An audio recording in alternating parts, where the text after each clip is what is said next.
Filming in Thailand. I feel like I'm much more trauma trained. So, Trauma trained. So What do you mean? for both the first films, we deal with grief, we deal with trauma. People have gone through death of a loved one. Sure. And luckily I had good enough instincts from being a journalist on when to push, when to pull back, how to get someone to describe something without re-traumatizing them.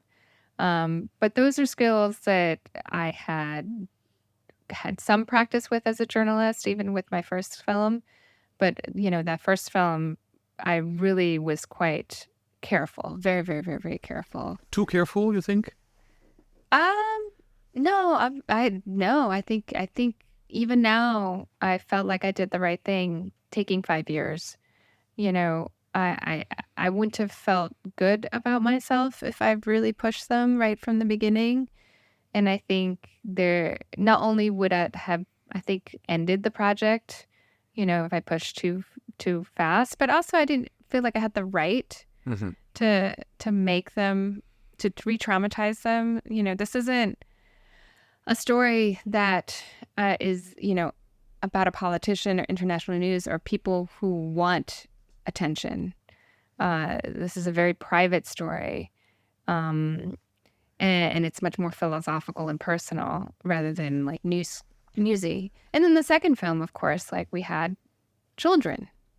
Netflix gave me some extra trauma training. Really? Oh, yes. In order absolutely. to respect and to care about their feelings. Absolutely. It was the first priority. In fact, that was one of the first things that I wanted to make sure of. Is I was like, look, I will interview them, but I'm going to back off if I feel like we're going too far, or if they're not ready, then there's not going to be a film. Like, that is what I told them. I'm not, and they completely agreed. Like, nobody wants to re-traumatize kids.